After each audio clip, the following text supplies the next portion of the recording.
ఆంధ్రప్రదేశ్లో జగన్మోహన్ రెడ్డి గారికి భారీ ఓటమి సంభవించబోతోంది. ఈ మాటలు చెప్పింది ప్రశాంత్ కిషోర్ అండి. ఆయన ఇవాళ హైదరాబాదులో ఒక తెలుగు టీవీ ఛానల్కి ఇచ్చిన ఇంటర్వ్యూలో ఈ మాటలు చెప్పాడు.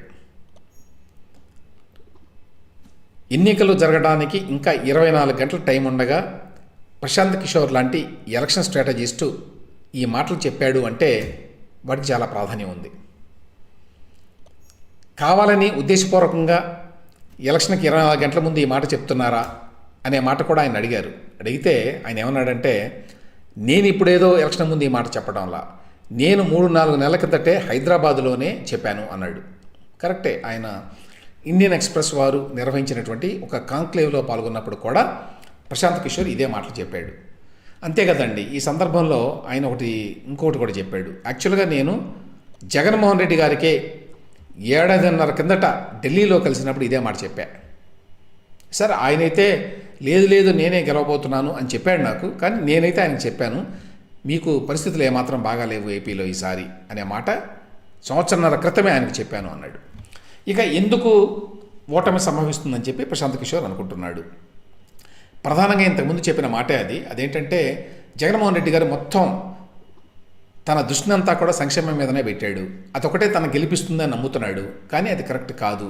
మనకు అనేక అనుభవాలు ఉన్నాయి గతంలో కూడా. అసలు భారతదేశమే ఒక సంక్షేమ రాజ్యం. ఇదేదో జగన్మోహన్ రెడ్డి గారు కొత్తగా కనిపెట్టాల సంక్షేమం అనేది. అంతేకాకుండా ప్రజలు మనం చూస్తే గత అనుభవాలు, సంక్షేమం ఇస్తే తీసుకుంటారు, మంచిదే. కానీ సంక్షేమం మాత్రమే ఉండి మిగతావి లేకపోతే అవి ప్రజల ఆకాంక్షలు నెరవేర్చలేవు. జనానికి యాస్పిరేషన్స్ ఉంటాయి. ఉద్యోగం, ఉపాధి, రకరకాల అవకాశాలు అన్నీ కావాలని కోరుకుంటారు. జీవితంలో పైకి ఎదగాలని ఉంటుంది. మీరు ఒక ప్రొవైడర్గా మాత్రమే ఉండి ఏదో రోజు తినడానికి నీకు ఇంత డబ్బిస్తాను, తిని బతుకు చాలు నీకు అని అంటే జనం సంతృప్తి పడరు.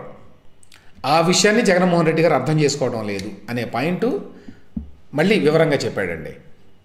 దీనితోడు ఆయన అధికారంలోకి వచ్చినప్పటి నుంచి ఒక సిరీస్ ఆఫ్ బ్లండర్స్ చేశాడు. అంటే వరుస తప్పిదాలకి పాల్పడ్డాడు. దానివల్ల ఆయన ఇవాళ ఇంత ఇబ్బందిని ఎదుర్కొంటున్నాడు. ఎందుకంటే ఆ రోజున 151 సీట్లు వచ్చినాయి. అది మామూలు విషయం కాదు. నిజానికి అందులో మా పాత్ర కూడా ఉంది. నేను ఎలక్షన్ స్ట్రాటజిస్ట్గా ఉన్నాను. ఆ రోజు నవరత్నాలు కూడా నేనే డిజైన్ చేశాను. అయితే నవరత్నాలు మాత్రమే ప్రభుత్వాన్ని నడపడానికి, ఓటర్లని సంతృప్తిపరచడానికి సరిపోవు. అది ఒక మినిమం ప్రోగ్రాం కింద ఆ రోజున తయారు చేశాను నేనే. కానీ జగన్మోహన్ రెడ్డి గారు అదొక్కటి అమలు చేస్తే చాలు, ఇంకేమీ అవసరం లేదు అనేటువంటి భావనలోకి వెళ్ళిపోయాడు. అదొక ప్రమాదం అని అన్నాడు. ఇక మీరేంటి ఈ మధ్యకాలంలో తెలుగుదేశం పార్టీతోటి దగ్గరగా ఉన్నారట, అందువల్ల కావాలని ఇట్లా మాట్లాడుతున్నారు అనే దానికి బొత్స సత్యనారాయణ గారు కూడా అన్నారు, డబ్బులు తీసుకొని ఈ విధంగా మాట్లాడుతున్నాడు ప్రశాంత్ కిషోర్ అనే దానికి కూడా ఆయన సమాధానం చెప్పాడు. ఏమంటాడంటే, మరి బొత్స సత్యనారాయణ గారిని డబ్బులు ఇవ్వమనండి, నాకు డబ్బులు ఇస్తే నేను వాళ్ళకి అనుకూలంగా మాట్లాడతాను కదా అనే మాట అన్నాడు. డబ్బులు ఇచ్చేటైతే ఎవరైనా అనుకూలంగా మాట్లాడితే వాళ్ళ అమ్మ విజయమ్మకి, ఆయన చెల్లెలు షర్మిలారెడ్డి కూడా డబ్బులు ఇవ్వమనండి, వాళ్ళు అనుకూలంగా మాట్లాడతారేమో మరి అని అన్నాడు. అని అంటూ వాళ్ళు కూడా దూరం అయ్యారు ఆయనకంటే దాన్ని బట్టి అర్థం చేసుకోండి ఏ రకమైన తప్పిదాలు చేశాడు జగన్మోహన్ రెడ్డి గారు అనేది అర్థమవుతుంది.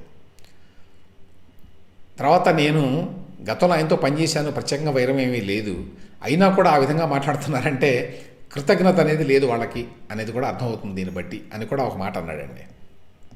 సో చివరిగా ఇక్కడ ఏంటంటే పాయింట్, ఎన్నికలకు ఒకరోజు ముందు ఈ విధంగా ప్రశాంత్ కిషోర్ మాట్లాడడం చాలా సిగ్నిఫికెంట్. ఇది ఒక రకంగా వైసీపీ వాళ్ళకి ఆశనిపాతం ఈ మాటలు వింటే.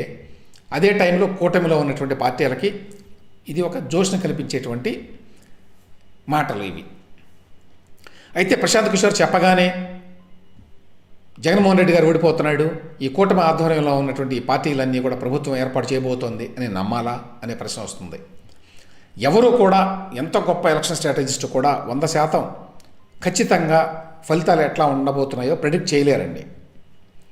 కానీ అదే టైంలో ప్రశాంత్ కిషోర్ లాంటి ఒక సీనియర్ పొలిటికల్ స్ట్రాటజిస్టు, జాతీయ స్థాయిలో బీజేపీకి, కాంగ్రెస్కి పనిచేసిన వ్యక్తి, రాష్ట్ర స్థాయిలో పశ్చిమ బెంగాల్లో, తమిళనాడులో, పంజాబ్లో, ఆంధ్రప్రదేశ్లో ఇంకా చాలా రాష్ట్రాల్లో పనిచేసిన వ్యక్తి అంత తేలిగ్గా ఏది పడితే అది చెప్పడు.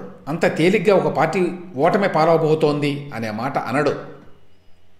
ఎందుకంటే అట్లా ఆషామాషిగా మాట్లాడితే అతని యొక్క రెప్యుటేషన్కి భంగం అవుతుంది.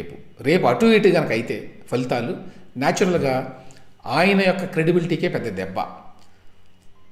He's actually putting his reputation online ఈ మాట చెప్పడం ద్వారా ప్రశాంత్ కిషోర్. కాబట్టి వాటిని దృష్టిలో పెట్టుకోకుండా తొందరపాటుతోటి ఆలోచన లేకుండా ప్రశాంత్ కిషోర్ ఈ విధంగా చెప్పాడు అని చెప్పి నేను అనుకోవడం లేదు. కాబట్టి ప్రశాంత్ కిషోర్ చెప్పిన మాటలు జగన్మోహన్ రెడ్డి గారు ఈసారి ఓటమి పాలవబోతున్నారు, అది కూడా భారీ ఓటమిని ఎదుర్కోబోతున్నారు అని చెప్పిన మాటల్ని మనం సీరియస్గా తీసుకోవాల్సిందే.